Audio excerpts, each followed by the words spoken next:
We actually had hot chocolate served by our expedition leader that evening, which made it even more special. I had a little Baileys in mine. And yeah, I have never seen colors of the sky as beautiful as I did that evening. It was one of the most magical moments of my life. I still get teary actually speaking about it. So East Greenland, Scoresby Sun Fjord, it is the longest fjord system on the whole planet. You start at the mouth of the fjord and with the brave captain maneuver through these gigantic icebergs.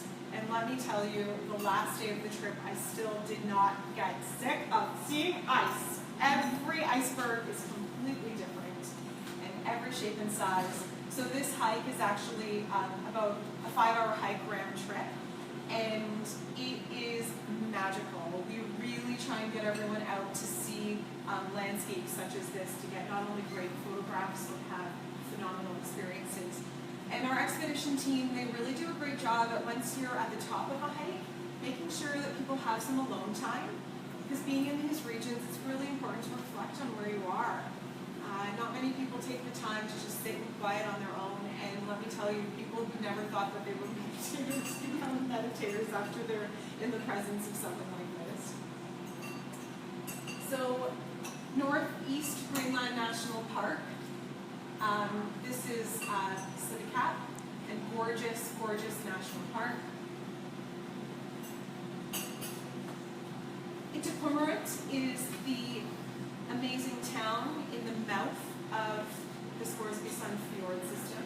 So this is a great opportunity where I actually tried muskoxing for the first time. Great meat by a local. So we really gave the opportunity for passengers to walk around and explore on your own. So the expedition leaders give you a map, and all the community members come out and they're welcoming you with open arms. And even the children come up and everyone gets involved. It's a very educational experience. But you can also go into museums, buy local art. You can also go and explore around. One of my favorite parts was seeing some of the sled dogs. So you can see the puppies that are like 6 months old from the people that actually go on expeditions 2 and 3 months, even 4 months at a time to go on sledding expeditions. So it was really neat also seeing all of their animals.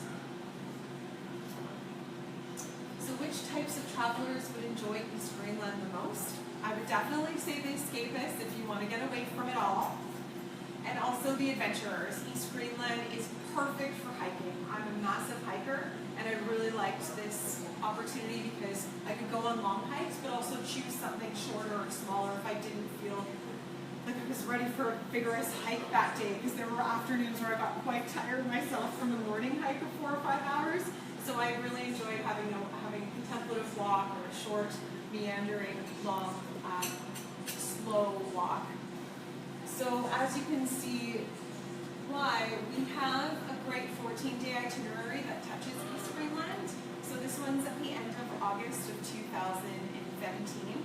So we can talk with Sheila later on about it's currently 25% off, and with being here this evening, it's an additional $1,500 off per person.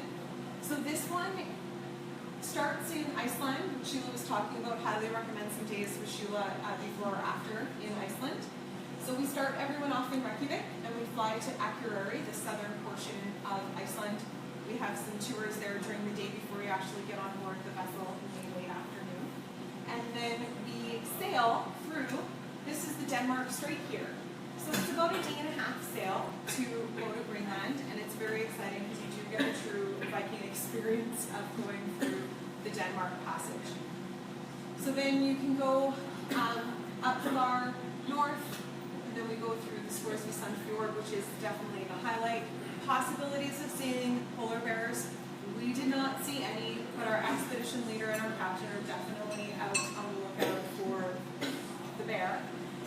But to be totally honest with you, my experience, I didn't feel like it was tainted the least by not seeing a bear. It wasn't, I just had the most incredible trip. It was fun kind of hunting and exploring for them to maybe get a glimpse of one, but we saw so many other diverse wildlife that we were fine. For people who don't want to arc the adventure in terms of sailing, we have a great option for next year that's available, the Arctic Express 10-day trip. So we fly across the Denmark Strait. So some people want to have another extra week in Iceland, so it's a great option to fly, see all the special things that East Greenland have to offer, but then you fly back to Iceland. Is there anything to see on that big boat? So I really enjoyed sailing from Akureyri, seeing that part of Iceland that's really hard to get into by vehicles. I really enjoyed seeing that part. You're getting a lot of birds. I was able to see whales. I saw some humpback whales as well as some belugas. So it's neat if you're a birder or if you like to whale watch. Great option of sailing. Did you see icebergs from that? And no icebergs until you start really hitting the Greenlandic waters. Yeah. So it's a great option for people. I mean, Sheila and I were just talking about people doing Iceland before or after. It's a great opportunity if you can only go away for 2 or 3 weeks, still having a good chunk of time in Iceland to explore Ring Road or even just Reykjavik. Great opportunity for this if you want to go. It's a great option. So then we have West Greenland. So this was one of our passengers. While sitting in my kayak in one of Greenland's enormous Arctic fjords, all that breaks the calm is the snap, crackle, and pop of the ice. Then, as if on cue, a curious seal pokes his head above the water to check us out. So that is West Greenland. So this is the UNESCO World Heritage Site for West Greenland. It's completely covered with fjords, glaciers, and also historical communities. Are the orders of the day for West Greenland. This area is absolutely stunning. You can explore there all morning. We set out little parameters so you can go and explore on your own because this is some of the most incredible sights. This is Ullesat Ice Fjord, and it's one of the most gorgeous, spectacular places on the planet. Even if you've been to Antarctica, there's nothing like this. So Sisimiut is one of the communities that we visit because West Greenland definitely has a lot of cultural aspects to it as well.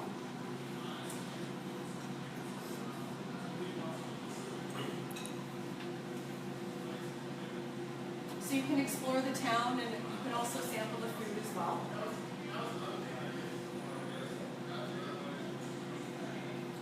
So this is a massive glacier,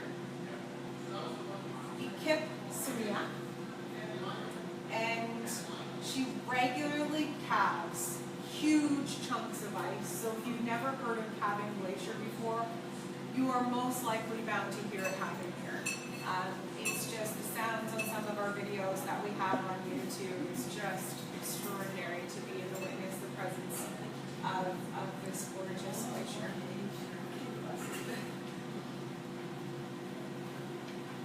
So which types of travelers would enjoy West Greenland the most? We do have the escapists, the checklisters, and the learners. So with South Greenland, now that we've discovered West Greenland, on our adventure we saw whales, walrus, and countless seals. We visited remote Inuit communities and ate cooked seal and muskox.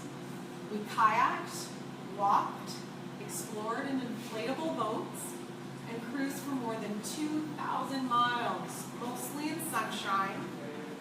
It's worth considering these things when you're planning your next cruise and would like more of an adventure than ticking off Caribbean ports, this traveler said. So South Greenland is definitely the lushest area of Greenland. So if you want to see more greenery, flowers, grass, it's a great spot. It's home to the Arctic hot springs.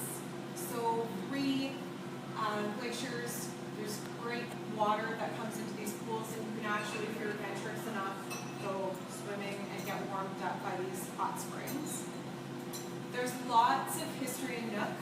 There's lots of Norse history, so really great opportunity for that. There is a museum in Nook, and I wrote down this fact because I actually didn't know this for a very long time. It is the resting place of famous Greenland mummies. A group of 8 well-preserved, mummified women and children were discovered in 1972 by 2 hunters. So Nook is an amazing destination for the museum alone. That has made me want to even go to Nook even more, knowing some of that history. Can I ask you a question? Yes, of course. So typically, what would the temperature in July? You said I'm so glad we're in Canada right now because I can talk about Celsius, because sometimes I get the Fahrenheit and Celsius mixed up. So maybe Canadian. Okay, perfect. Okay, good. So it ends up being, there were days where it was about 11 and 12 degrees Celsius. So I was able to walk around comfortably with the sun shining, it's warm, with a long sleeve t-shirt on, and my parka tied around my waist. Now with that being said, there were times where it was about, with wind chill, it was about 2 degrees Celsius. So in the Zodiacs, you bundle up a lot more, especially for the evening Zodiac cruises. Put a lot more layers on when you're not actually doing a landing and you're doing more of the cruise with the Zodiacs. So with wind chill, if the wind chill and sun plays a huge factor. If the sun's not shining, it definitely can get about -4 would be the lowest temperature because it is their summer. In South Greenland, it's a bit warmer, hence a lot more vegetation than East Greenland. So East Greenland, we had some cooler temperatures at night when we were experiencing the early nights go 4 degrees Celsius. So great question. Do you provide a parka? Yes, we do provide parkas. Oh my. They're a gift for all of our passengers to keep. Oh. They have, I actually wear mine in the winter. Is this the same parka as the Antarctic parka? Pardon me? Is this the same parka as the Same parka, yeah, because what happens is there's a liner in our parka. So some people in Greenland, they would take out off the shell and just wear the fleece liner, or if it was drizzly a little bit one day, someone would just take the parka shell. And then the shell has a hood on it to protect you from some of the wind when you're on a walk. So I even wear mine in High Park in Toronto in the winter, and I love my parka. I really do. Didn't you have your... Take-home gift. That's a good question. And yeah, I mean, I save questions to the last, but I love this group. This is great. I love this intimacy. There's also boots that we loan to all of our passengers. So they're muck boots. They're great muck, waterproof, and we loan those out too. It's the same idea as when you go to a ski chalet where you wear the ski gear. Yeah. Kind of thing. But I noticed that, great question, because I noticed in the pictures everybody seemed to have the same park on. Yeah. So I figured it was part of buying the package that you kind of, you didn't take it. Yeah, exactly. You have it waiting for you in your cabin for you when you get there. Yeah. Okay, so that's, but I go to Europe first and then go to Greenland. Yeah, then you've got your jacket waiting Yeah. for you. That's exactly it. Good. That's exactly great thought process. And the other thing is, Yeah. I'm sorry, No, don't be sorry. really That's what I'm Pixie, here for. I know you're talking about muskox and Yeah. whatever, and not saying that I wouldn't try it. Yeah, you don't have to. Before I go, are we actually provided with a meal plan to see what's available to eat? I will For those go of us into with that in dietary the presentation of what you can That's expect part to of do. your presentation? Yep. Okay. Yep. Excellent. No problem. But yes, we can. Other than kosher, we can take. No, I love it. This is great, ladies. Keep coming. What we do is the only thing that we can't prepare is kosher meals, but we do vegetarian, vegan. We do gluten-free options. Great options. People keep coming back to us because our gluten-free menu is so great. So yeah. So This great is your questions. zip-in, right? Is that the zip-in? That is something we sell on board. It's our Oh, terrace okay. jacket, but it's a lightweight, rainproof jacket that I generally wear. The zip-in's a bit heavier. The It's zip-in quilted. is heavier, yeah. Yeah. It's a bit warmer. Okay. That's for sure. So- Yeah. Great question. Hey, there we go. Okay, where was I? Oh, right, South Greenland. Okay. So Herjolfsson Fjord system has an ancient Norse farm, which is really, really incredible. It's an historical Viking site as well. So there's lots to see because it had been excavated, and there are lots of ties to the Vikings in South Greenland, actually, which is really exciting. Eric the Red settled in South Greenland when he was banished from Iceland, so there's huge ties. And he actually gave Greenland its name, which is really, really fascinating. So there's lots of zodiac cruising and hiking. Entering Valsey Church, it's a 15th century North Valsey Church, so lots of historical sites in South Greenland as well. It is just filled with such history, and it's mind-boggling to know that communities have lived here for thousands and thousands and thousands of years. Like visiting the Thule sites that were 3000 BC, to know how these communities survived is just absolutely phenomenal. It's incredible.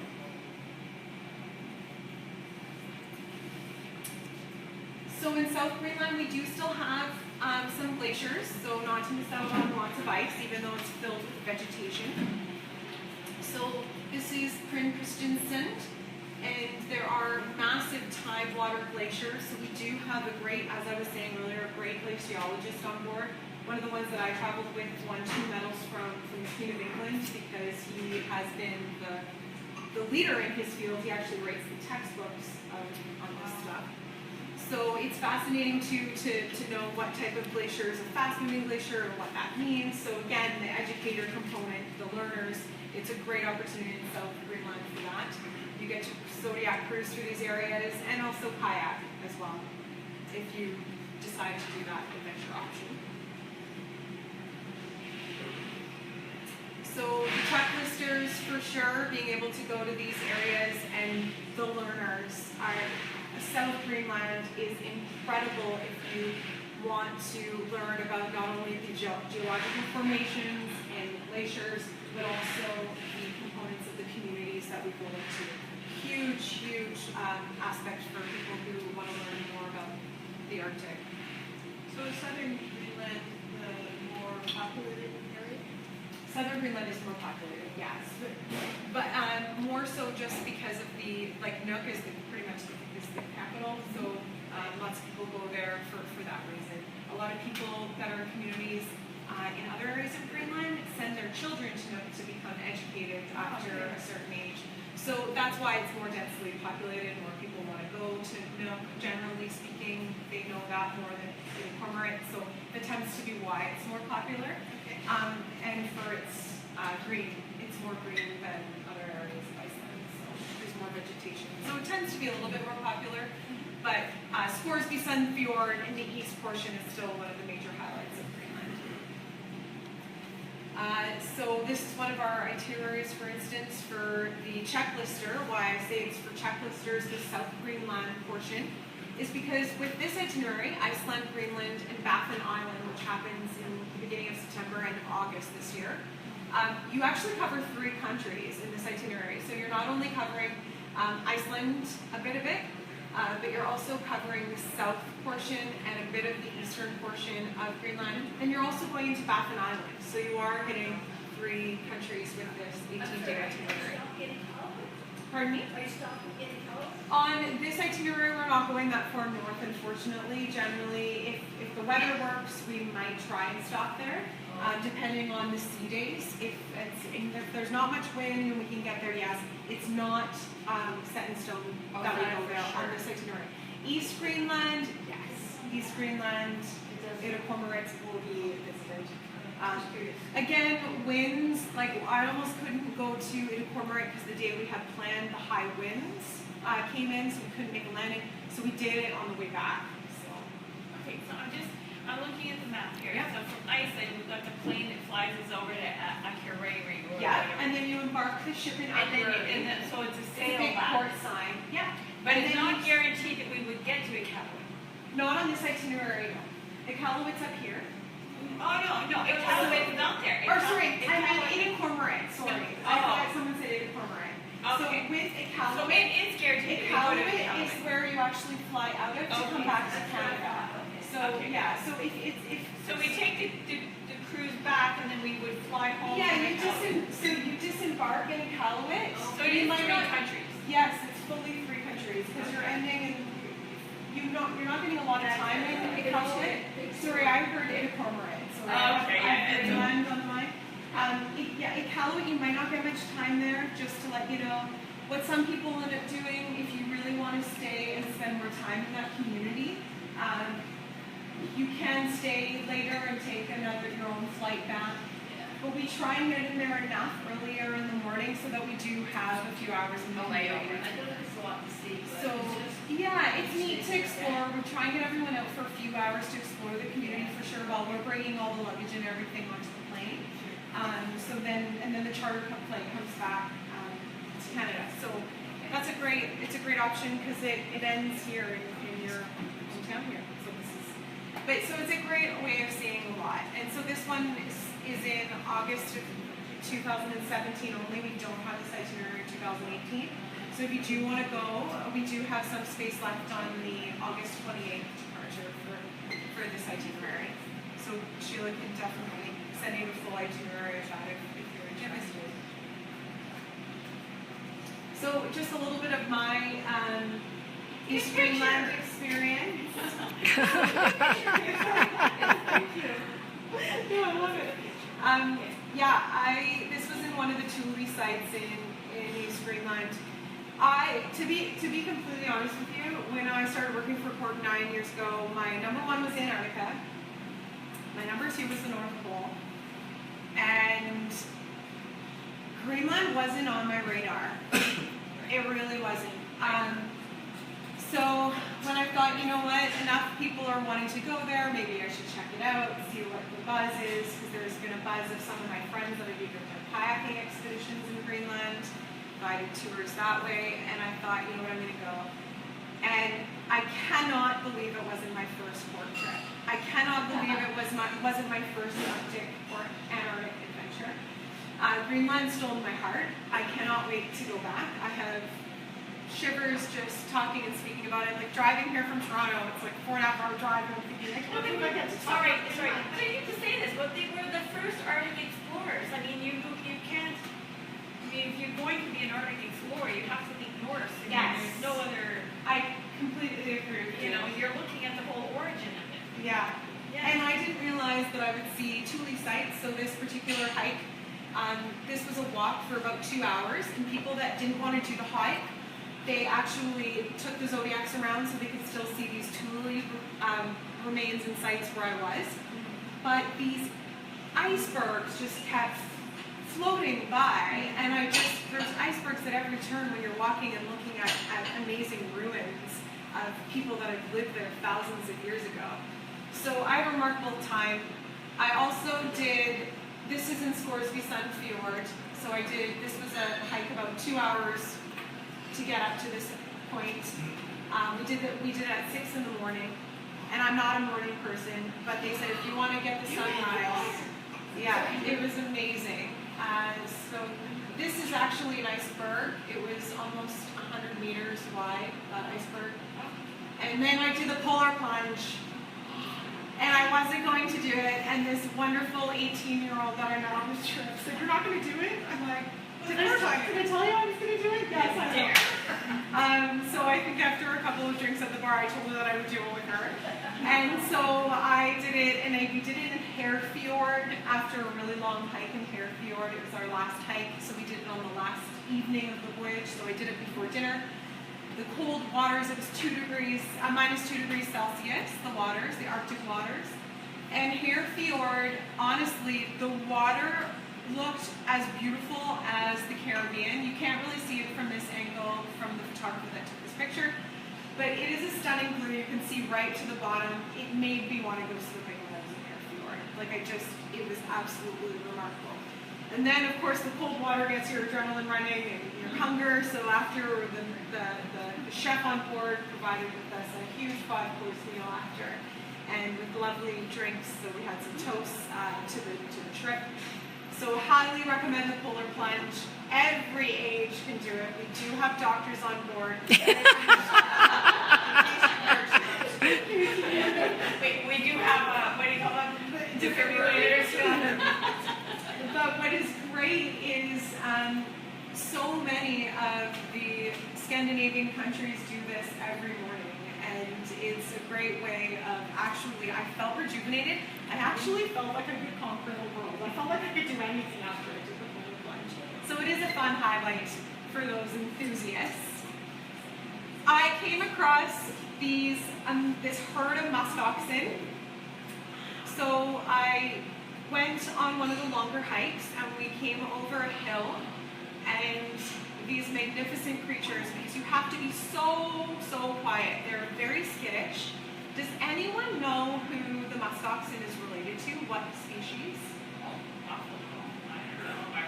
That's what I thought. I thought it was the buffalo, but our biologist on board told me that it's related to the sheep. Really? So Wow. they're an ovine. I'm not sure. Well, bovine is cattle, ovine is sheep. So there you go. So they're an ovine. There you go. So they're an ovine. So I yeah, have they're this related to Scrabble. the sheep. Oh, that's a great Scrabble word. I was just going to say their V is a great word on a double word score. But so with the musk oxen, like the sheep, they are very skittish. So the leader that guided us through here, he actually was the person who lived in Greenland for a few years. And you have to be so quiet, like literally they can hear you breathe, literally. So there was a small group of us, of only 10 of us that were on this hike, and he said, please don't even, if your camera's not out and on, please don't even turn it on because they will run. And we all sat quiet, and we were literally for about a half an hour in the presence of these magnificent creatures. And the great thing is all of a sudden we heard the expedition leader tell our guide, you have to get back to the ship now, we're ready to leave. And we couldn't believe it. He said, you know what, I'm not going to answer now, I'm turning it right down, because they weren't scared of the radio. They stayed. And we even had the little cabs too. And it was one of the most enriching experiences. I didn't even think that I would fall in love with this creature, and I did. But other animals that I saw, these are with my own camera, so you see how close people can get. We don't interfere with wildlife at all, but again, our guides say if you want the wilderness to come out in Arctic, you have to be quiet and patient and still. This is where you get your meditation practice, because people are like humming and hawing, oh my gosh, we're not going to see anything. And sure enough, this little hare came right out of a hole we didn't even know was there after sitting there for 20 minutes. And it was so exhilarating. I got so excited that I was like, please don't scream, please don't scream, please don't scream. Because I saw BBC documentaries and I've always wanted to see one, and I was moved to tears. And then this Arctic fox came out to eat on some musk oxen carcass that was there. And then this one was another one when we had 20 minutes of silence on another hike. And it was just, honestly, I was excited when I saw a whale in Antarctica breaching, but I got just as excited and moved to tears when these creatures. Are you ever worried about bears? No. Are your leaders or your hikers well equipped in case there are bears? Great question. So yes, so all of them have firearms training, and we also have guns and firearms on every not only every expedition, but every leader has one in each group. So we have one with a firearm in the beginning of the group and one in the back. We never let anyone stray. But I'm going to tell you a little secret. So we've been in business for over 25 years. We haven't had a polar bear accident yet. We have the bear whisperers that come on board with us. And if they're not on board with us, they train all of our staff because we don't believe in using firearms. So I'd rather be so to be able to understand how the bear works, you really need to understand where they might be. And so in those cases, we would never do a landing. And we always do it safely by Zodiac. So if we know a bear is on a landing, we will never leave the vessel. We will always be safely on board. And they also can swim very quickly. So when we experience a bear, almost all of our voyages has been in the Zodiac or on the comfortable ship. Because we're on polar bear watch 24/7. We have there's a little calendar in the expedition team. We check it off because everyone gets a few hours even in the middle of the night, because when it's 24 hours of sunlight, we're still on polar bear watch. Right, yeah. So generally speaking, we've only seen them either on board or on the Zodiac. So because safety is our number one concern for passengers. And we're on the lookout though. We're on the lookout for bears. Again, I never saw one in Greenland. If you want to see polar bears, Spitsbergen is the place for you. If you want to see polar bears for sure. Spitsbergen it's a Norwegian island. I don't on want the to map. see them. So, but bears are very scarce in Greenland. There aren't many there in the first place, unfortunately. But to your question, we're on bear watch constantly. Yeah, because we don't want. There's only 24,000 polar bears left on the planet. We would never want one to perish for us. So, Okay, yeah. perfect. That makes me Great question. Great question.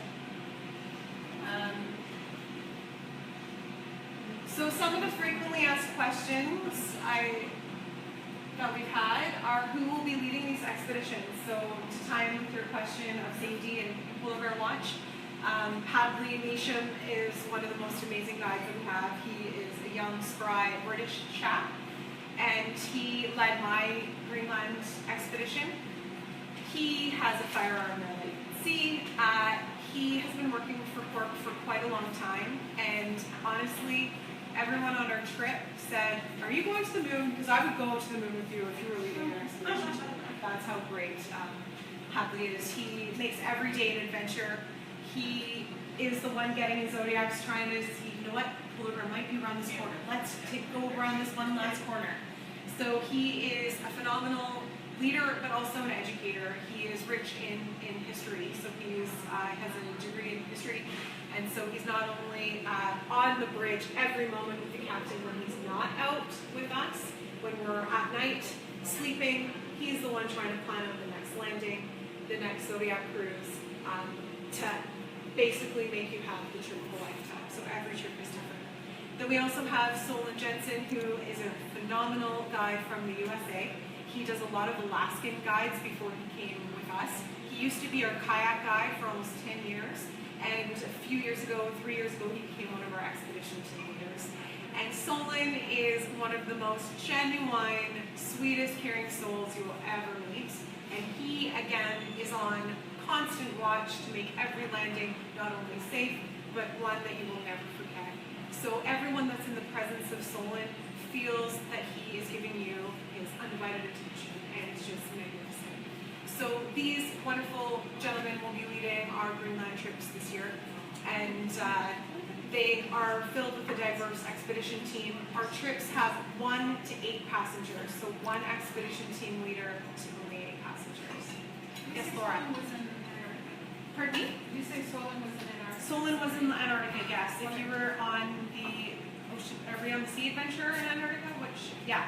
So Solon was on the Antarctic trip, and so was Hadley. Hadley was the the Sea Adventurer as well.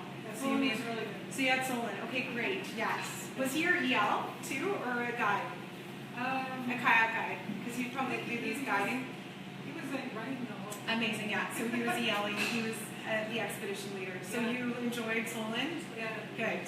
Amazing. Yes, because Laura was in Antarctica with us, and so she has experience firsthand with Solon. So that's so great. So we have lots, again, 1 to 8, whereas a lot of other companies have 1 to 14. So you really get an intimate feel with us. Another question is, will I see the Northern Lights in Greenland? It's a major question. On my East Greenland trip in September that I was in, I actually, by the 3rd night, stopped getting up at 1 in the morning when Hadley would come on board, because we saw them almost every single night. There was only one night that it was cloudy. So highly recommend Northern Lights is something you want to see. Definitely go in September, early October. End of August you can absolutely see them too, but August there tends to be a lot more cloud coverage. The Northern Lights go on an 11-year cycle of the solar cycle. So for me, the clouds are a huge predictor, unfortunately, too, of seeing the Northern Lights. So the longer you can go, 14-day voyage, great, 10-day voyage, great. The longer you're there, the more chance that you'll see them. The first night I was up till 2 in the morning because I did not want to leave their spectacular presence. It's just, it's a very moving experience. That's not my photograph because I don't have a shutter lens for this, so a wonderful passenger that I was on board with, Kelly, she took that for me. And then will I get a chance to do the polar plunge? Kind of covered that one already, but you will have an opportunity to do the polar plunge. We generally do it from the ship. Some passengers like to do it from shore, so there's a couple of opportunities where we can do it from shore landings as well on some departures. So what types of wildlife will I see in Greenland? Went over the musk oxen, humpback whales. We also get bow-headed whales, beluga whales. Now, I wrote down narwhal because one of our trips that I've been on for 9 years, one of our Greenland trips had narwhal sightings. They're very skittish. They get very scared of engines. They know they're being hunted. They're a very intelligent animal. But we have seen them. I don't recommend going on one of our trips if that's really your highlight, but we have known to see narwhals as well. Seals as well. Great seals, lots of different species. I saw a little harbor seal come up to me when I was on one of my East Greenland landings. For bird watchers, I was never a birder, ever, until I started going on our trips. When you're in the Arctic and you see a little bird land on a rock in front of you, it is an exhilarating experience. So we do have the meteor bird, but there is also the white-tailed eagle in Greenland.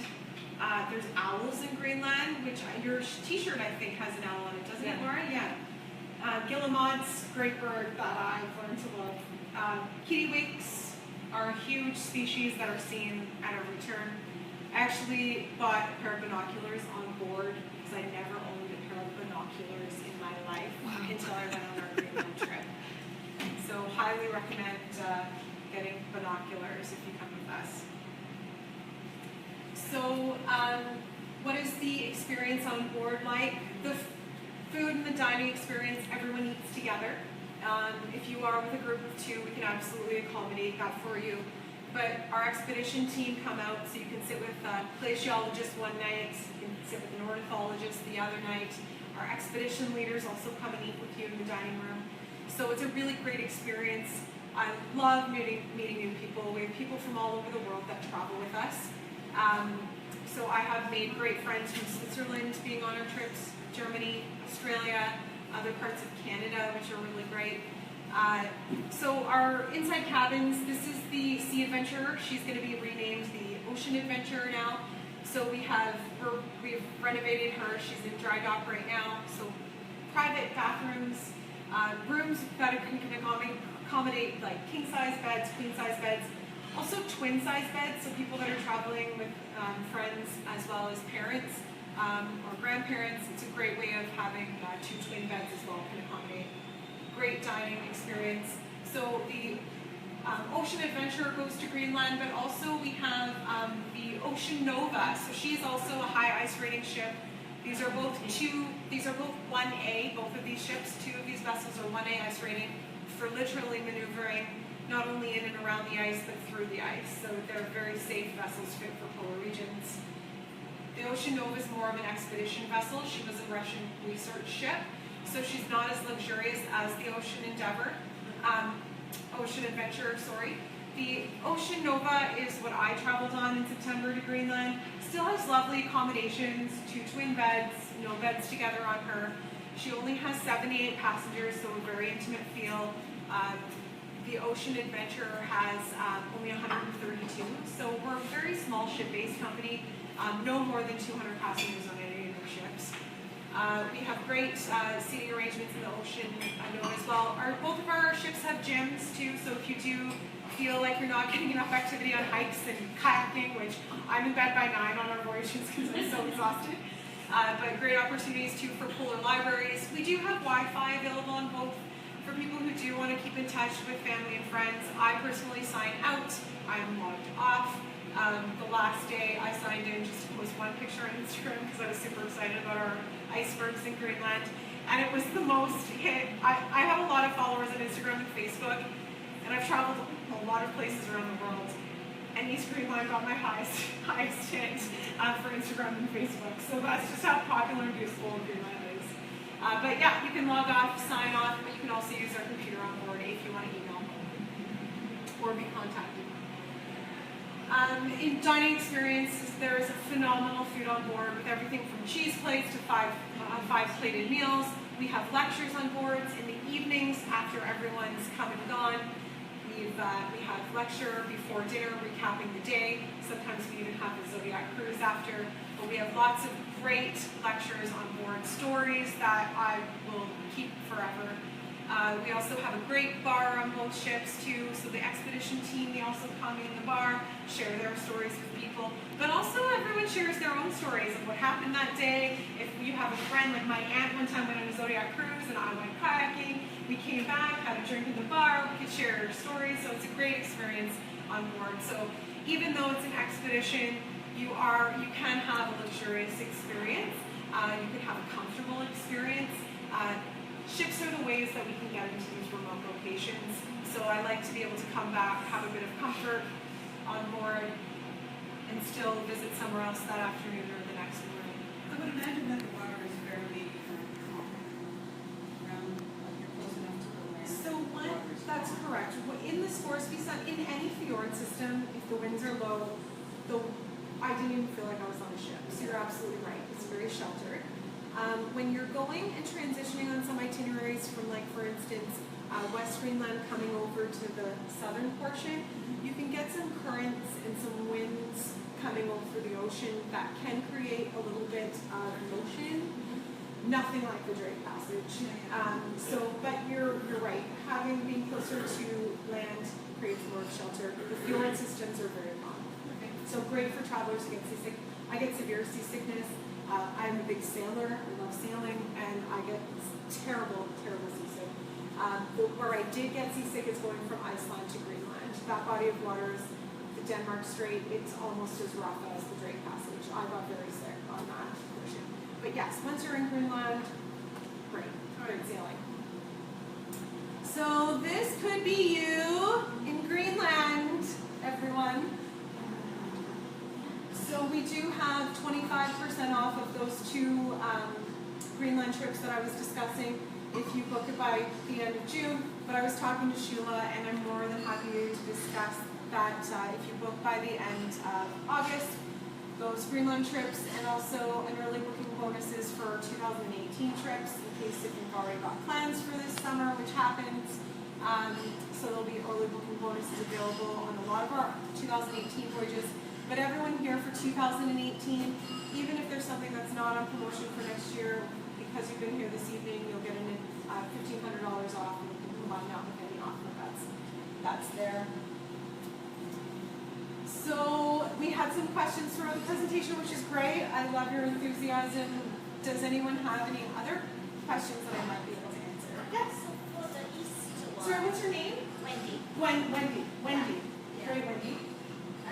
So for the east one. Yeah. So how many days you can, like you are on the Greenland, or like how many days you can do hiking? Yeah. So great question. So on our 10-day fly cruise program, you have 6 days, full 6 days of hiking, Zodiac cruising, and all of that. With the 14-day trip in the middle of August, your first day is arriving in Reykjavik, and your last day is arriving there. And then you have 3 sea days, so sailing there and back. So you get about 7 to, depending on weather, weather comes into play with sailing, but you generally get around 7, an extra day at least, to explore with the sailing both days instead of 5. So it's a longer itinerary, but you don't get as many days, like you have there's a lot of sea days in there, about a day and a half each day. So, yeah, great question. So and then when you're on the island, do you stay at every night you stay at the same place? Yeah, or you walk? every night in Greenland, with our trips in Greenland, you will stay and come back to the ship. Always. Yeah. Oh, Yeah. come back to the ship. Yeah. Oh. So you're sleeping on the vessel. We used to, years and years ago, we had a camping excursion, but great question. Sorry, what was your name again? What? Oh, no, yes, Susan. When Susan was talking about polar bears, we decided to not take that risk. So everyone comes back to the ship to sleep. So in the comfort of your own bed after a cold, landing or And a nice bathroom and everything. yeah, you have a private bathroom with a great hot shower, and so it's a great thing to come back to. Yeah. So you're in the comfort of the cabin inside. Okay, so do you have like an age limit to like how old? Great question. We have 8 is our limit. You have to be a minimum of 8 years old. Okay, and how about the old I traveled with, there's two things. I traveled with a 92-year-old that could walk as fast as I could up a mountain, which I aspire to be at. I had an 80-year-old that traveled with me this past September, and she has been to the polar regions 42 times. 42. She had been to East Greenland, the Scoresby Fjord system is the love of her life. She's been there 9 times. So one landing she came out, just walked around, did a little bit of a contemplative walk. She came back on board in the afternoon, and she enjoyed having tea for a few hours where everyone was doing their landings and look at the glaciers and the icebergs from the comfort of the observation lounge. Because we have a gorgeous observation lounge on both ships, so you can see all around you and really experience even some of the wildlife. She saw a seal come up on a little iceberg. She was so happy, not even getting off some of the days. So we have a wide range of ages. Our average age is 55. That's generally our average age of travelers. But what I love is seeing, someone who just finished their master's and they're in their mid-20s and they're talking with people in their 60s at the same dinner table, and they have so many common interests. I really believe that you don't go to places like this where you're not surrounded by like-minded individuals, and also coming back and being ambassadors for this gorgeous planet that we live on. So, so 8 is the minimum age for safety. You have to be able to get in the Zodiac. So, yes. So with a soldier grasp, I guess it's called? Yeah, so we do definitely, great question with age limit. We do have health restrictions. So we do have a doctor that, you do have medical forms that you need to fill out. You do have pre-medical conditions. Stability is really important. So for getting in and out of the Zodiacs, it's a big step down. So you do have, like Sheila was saying, 2 people doing a sailor's grip, getting in and out of the Zodiac. So you do want to make sure that you don't have any walking crutches or aids, because the ship can be very rough. And then also getting in and out of the Zodiac. So generally we need to, if people have real stability issues, that can be a bit of an issue, but we've had people that we can make it work. We generally say if someone isn't as stable as we'd like them to be, at least having someone that's strong enough to be there with them the whole trip from the beginning to end. So we'll try and accommodate people to the best of our abilities. Yeah. Any other questions? So I saw here is Yep. the leader in the port adventures. Yes. So how when you say that, what's how it's comparing to the other? That's my favorite question. I love it. So we've been in business for 27 years. We've been in business for well over 25. We only do polar travel. We only do the Arctic and Antarctica. That's one of the biggest differentiators. A lot of other companies go other places. The other, honestly, I've traveled on some other trips before I came and while I was with Quark, because I love to travel. Our expedition team, I'm still working for Quark because of our expedition team, where we